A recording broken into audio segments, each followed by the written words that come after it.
Selamat siang, perkenalkan nama saya Juliet Claudia dari kelas SI02. Di sini saya akan mempresentasikan hasil dari proposal tugas proyek Manajemen Sistem Teknologi Informasi yang berjudul Manfaat Manajemen Sistem Teknologi Informasi dalam Perusahaan Jasa di Bidang Pembangunan dan Infrastruktur atau Kontraktor.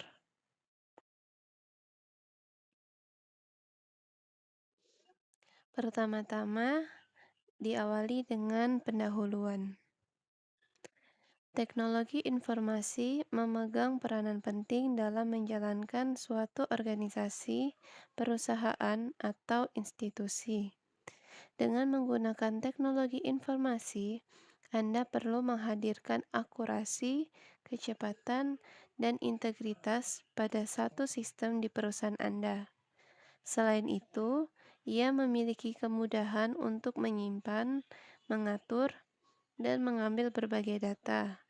Dengan perangkat lunak dan perangkat keras yang tepat, perusahaan dapat membangun sistem informasi manajemen yang baik dan berdampak pada kinerja perusahaan dalam menjalankan bisnisnya. Salah satu contohnya merupakan suatu perusahaan jasa di bidang pembangunan dan infrastruktur atau kontraktor. Dalam menjalankan usaha jasanya, proses administrasi perusahaan belum menggunakan perangkat lunak, terutama berupa sistem informasi manajemen. Proses pelayanan penyampaian informasi terkait perusahaan masih sama seperti sebelumnya. Artinya, perusahaan menyediakan staf frontline di tempat yang bertanggung jawab untuk memberitahu konsumen baik melalui telepon atau dengan mengunjungi perusahaan secara langsung. Selain itu, frontliner media lain yang digunakan berupa buku dan brosur pelayanan jasa. Informasi ini hanya bisa didapatkan saat konsumen berkunjung ke kantor. Di era teknologi informasi yang berkembang pesat, Anda dapat melakukan proses administrasi perusahaan dan layanan informasi konsumen dengan cepat, mudah, dan akurat. Proses administrasi pada perusahaan jasa di bidang pembangunan dan infrastruktur ini ditangani oleh staf dan dilakukan secara rutin pada setiap akhir bulan. Proses pengelolaan data perusahaan masih sederhana secara komputerisasi, sehingga semua file bisnis disimpan dalam front Excel dan Word dalam folder yang dibuat oleh karyawan perusahaan dan belum menunjukkan kepada database manajemen sistem atau DBMS.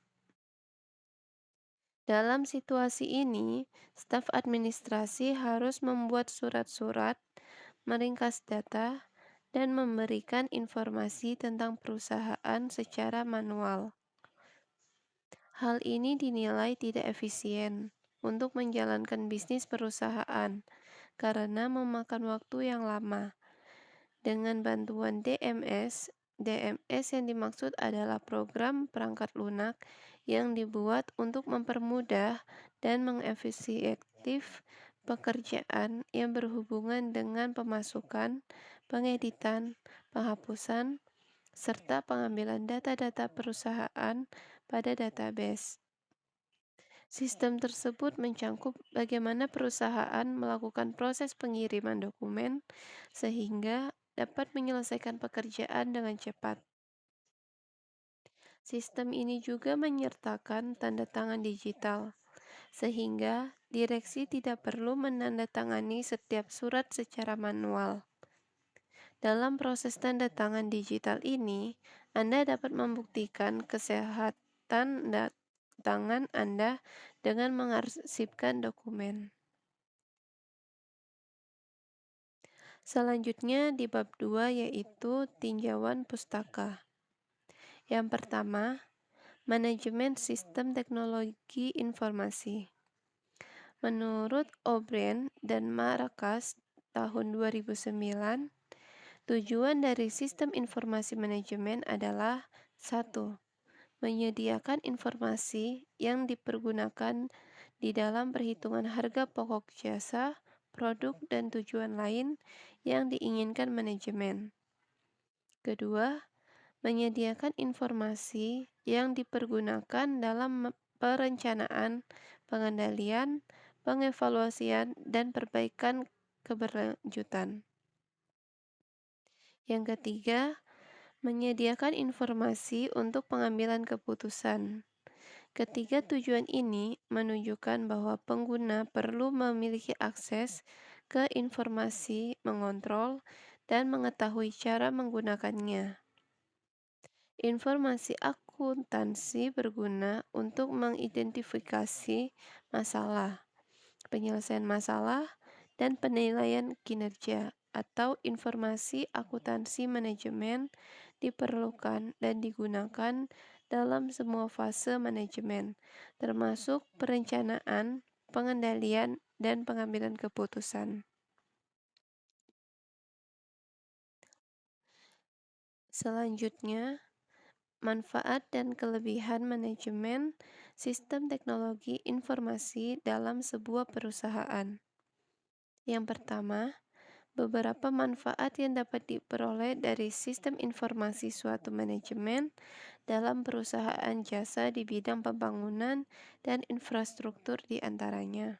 Yang pertama, Anda dapat mengantisipasi dan memahami peluang ekonomi dari sistem informasi yang menggunakan teknologi informasi baru. Yang kedua, memberikan pelayanan yang Anda dapat gunakan sebagai media pengelolaan, perencanaan, dan evaluasi, serta sebagai sarana perbaikan yang berkesinambungan. Yang ketiga, memberikan informasi pendukung yang dapat digunakan untuk menganalisis perusahaan dan pengambilan keputusan. Dan yang terakhir, sistem informasi manajemen umumnya ditujukan untuk memudahkan pekerjaan dan perilaku manajemen suatu perusahaan. Selanjutnya, kelemahan dan kekurangan manajemen sistem teknologi informasi dalam sebuah perusahaan. Beberapa kelemahan dan kekurangan yang dapat ditimbulkan dari sistem informasi suatu manajemen dalam perusahaan jasa di bidang pembangunan dan infrastruktur. Perkembangan manajemen sistem teknologi informasi dalam sebuah perusahaan, yaitu konsep sistem informasi sudah ada sebelum munculnya komputer. Sebelum pertengahan abad ke-20, pada masa itu masih digunakan kartu punch. Akan tetapi, penggunaan komputer terbatas pada aplikasi akuntansi yang disebut sistem informasi akuntansi. Pada tahun 1964, komputer generasi baru memperkenalkan prosesor baru yang menggunakan silicon chip Circuity dengan kemampuan pemrosesan yang lebih baik. Untuk mempromosikan generasi komputer tersebut, para produsen memperkenalkan konsep sistem informasi manajemen dengan tujuan utama, yaitu aplikasi komputer adalah untuk menghasilkan informasi bagi manajemen. Pada tahun 1964, komputer generasi baru memperkenalkan prosesor baru dengan sirkuit konsep sistem informasi terkelola. Tujuan utamanya adalah menggunakan aplikasi komputer untuk menghasilkan informasi administratif.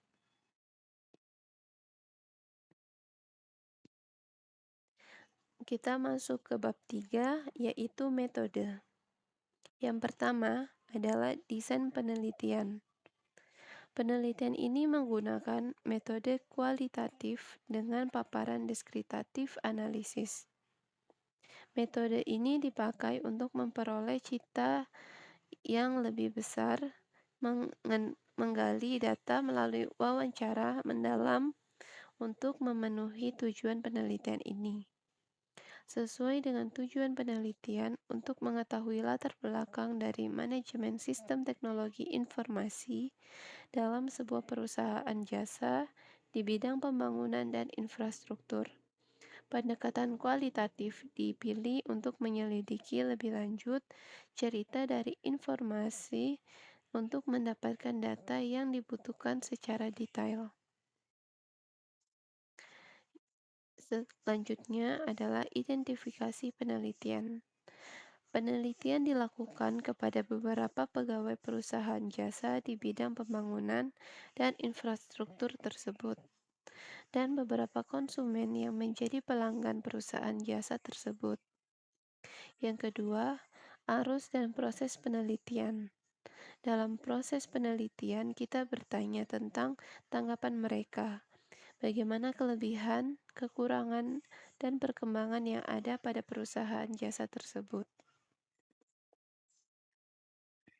Selanjutnya, bab 4 yaitu output dan target capaian. Berikut adalah tabel ilustrasi luaran dan waktu penelitian. Pada tahun pelaksanaan yang pertama dilakukan iuran wajib pada tahap tahun ke-1, kedua, ketiga, dan keempat. Selanjutnya, luaran tambahan dilakukan pada tahun pertama dan tahun kedua. Keterangan luaran wajib. Luaran wajib pada tahun pertama dapat disampaikan dalam bentuk perkembangan pencapaian, atau sebagai contoh dalam publikasi pada jurnal masih dalam bentuk draft artikel atau artikel yang telah diajukan. Dan luaran tambahan, yaitu luaran tambahan pada tahun kedua dapat disampaikan dalam bentuk kemajuan pencapaian. Sebagai contoh, dalam publikasi pada jurnal sudah mulai dalam bentuk penelitian dan makalah-makalah. Selanjutnya bab 5 yaitu jadwal. Kegiatan program yang pertama adalah menentukan materi yang kita lakukan pada minggu keempat pada bulan November tahun 2021. Selanjutnya, kegiatan program kedua yaitu meneliti materi kita lakukan pada minggu keempat, dan analisis materi kita lakukan pada bulan November pada minggu keempat, dan yang terakhir adalah penyelesaian materi dilakukan pada minggu keempat pada bulan November tahun 2021.